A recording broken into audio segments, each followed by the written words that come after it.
Students, the concluding part of the lesson, the little girl. Now here the turning points. Two videos we saw. One, she is much afraid. Second, grandmother is giving an idea. She is trying it. It becomes worse. And she also compare a neighbor, McDonald, and comparing her own father. And she decide there are different kinds of parents in the world. Still she is in the prejudice. She doesn't understand the reality. It is her thinking. It is her view. Because what she experienced, she takes it as. But what is the reality? It is coming in the last section of this lesson. Here, she is becoming alone in home for one day. That is the day everything turned around. The prejudice, the preconception is changing into a real understanding.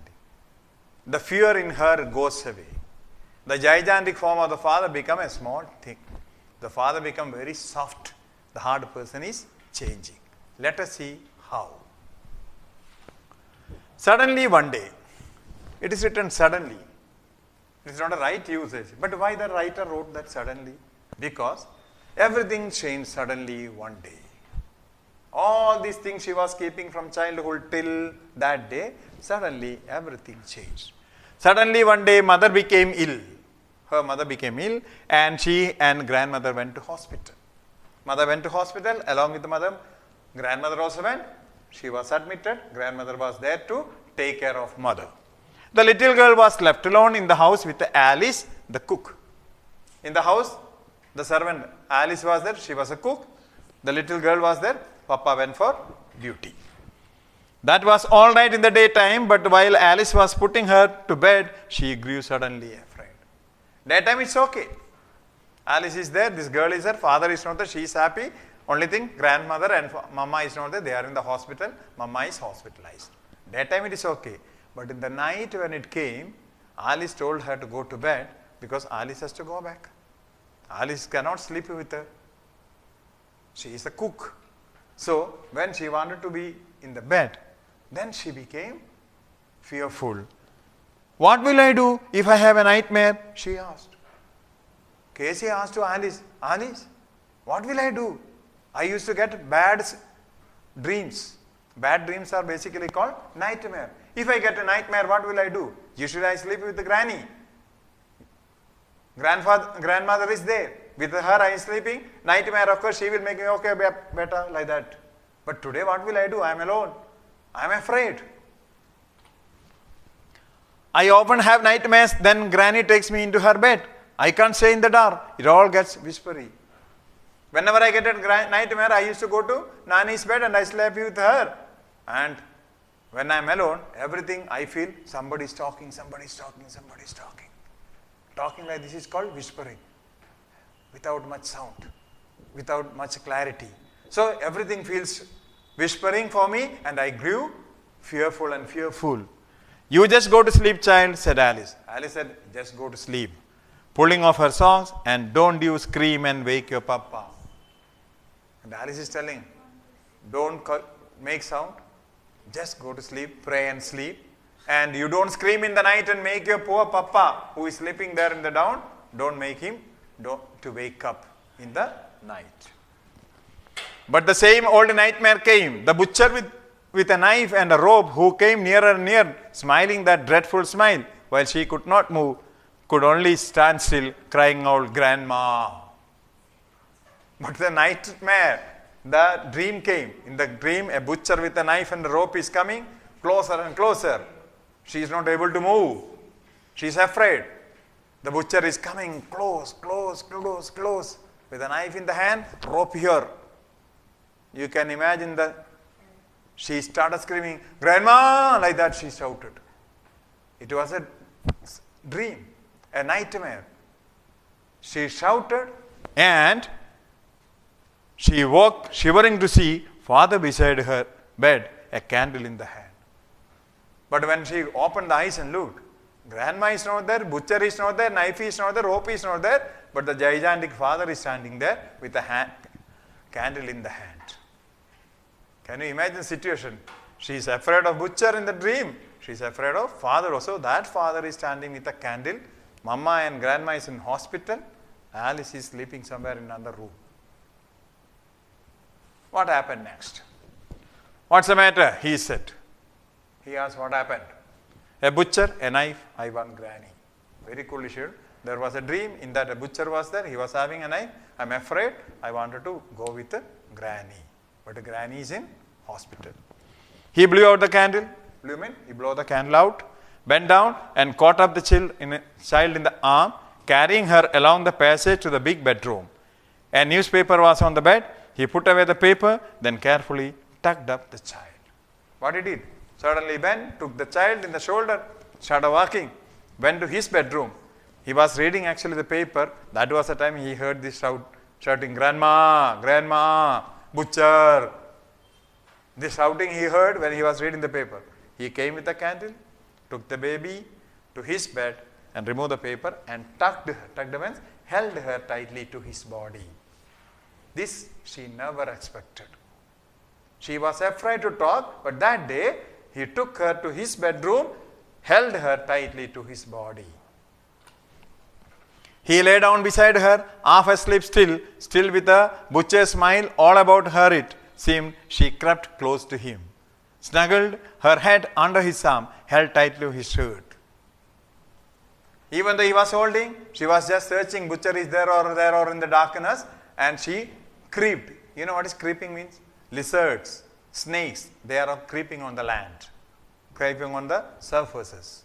So that action, like that in the bed, she crept more and close to father because she's keep on searching, butcher is there or what? In the darkness she is not able to see anything. That fear is still there. She kept closer and closer to father, and under his hand and head she came very close. Then the dark did not matter, she lay still. Once she came and sat or lied very close to father, the fear in her went away. The butcher, nothing is there now because she is touching father and sleeping very nice. Here, rub your feet against my leg and get them warm, said father. By the time father told, because father felt she is feeling shivering because of the cold, he told, rub your feet against my feet and make your body warm. When you are feeling cold in the winter season, we rub them like this.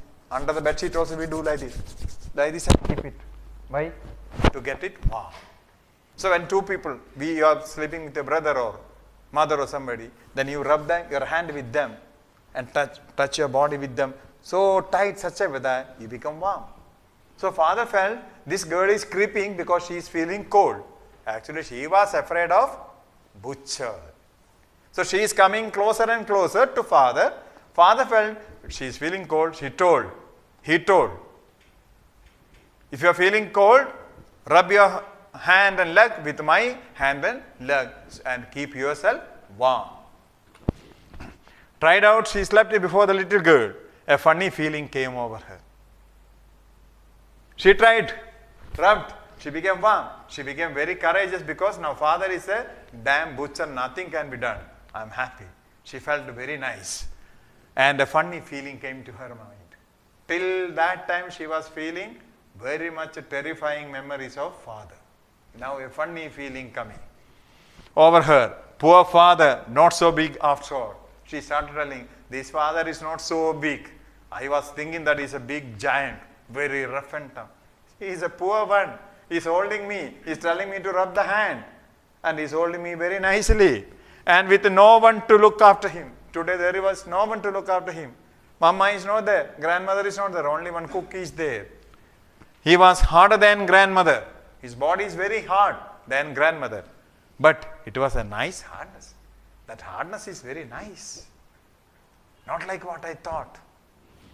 And every day he had to work and was too tired. He has to go for his work and he was too tired. She started thinking. Therefore, he cannot become the McDonald. McDonald may be doing some other work. He may not be so tired. But here, he is too tired because he has to go for the work. She had torn up all his beautiful writing. She stood up suddenly and said, and what did I do? He has done a hard work and wrote the speech. I tore into pieces. His all hard work went into waste. Naturally, he will get angry, no? Naturally, anybody will get angry because he is working hard to look after the family He's too tired. He cannot play like MacDonald because he become tired in the evening. MacDonald may be doing something else. He plays with the kid, but all cannot be like that. My father is working hard, and poor fellow, I tore his speech also. She felt funny, softness for her father. What's the matter? Asked her father. By the time thinking, she started shaking the body. Again father told, what's the matter? Another dream? One more dream you are feeling? Oh, said the little girl, my head's on your heart. The little girl said, no. Oh, like that she left, nothing else. And she started telling to herself, my head is on your heart. I can hear it going. What a big heart you have got, father dear. Her thinking, everything changed when he held her and when she slept nicely, lied nicely with him. Her thinking, her concept about her father is totally changing, and she is telling, my head is on your heart. I can hear it going. What a big heart you have got, father dear. Father, you got a big heart. It's a soft and big one. You are a nice person. You are very soft. You look only big. You are not so big. I can hear your heart. I can feel it. Your heart is keep on going. And you are holding me very nicely, and you are asking another dream? That is not in a rough mode. But when everybody was there, he used to be very disciplined, very strict. But now see, when the situation came, he is very soft. You are my dear father. You are not giant. You are not rough. You are not very hard. You are a soft, soft man with an open heart and big heart with a love, and not a giant with a discipline and rules. You are a dear father. You have got a big heart, father dear. See the concept changing. This is how our concept has to change. Get into the reality, understand the thing, and decide what exactly it is about a thing, about a person, about anything. Do not conclude something by your own without knowing the actual thing. Otherwise, you will become another Kesia. Try to be a Kesia, the real Kesia in the last part of the lesson. Otherwise, you will be the same, you will not change. Kesia is changing. Why can't you? This is the question given by Catherine Mansfield for young kids like you. So keep changing like Kesia. Take it in your heart. Nothing is clear to you until otherwise you come to know by yourself. Is that clear? With this process is over. The poem will continue in the next video. Bye.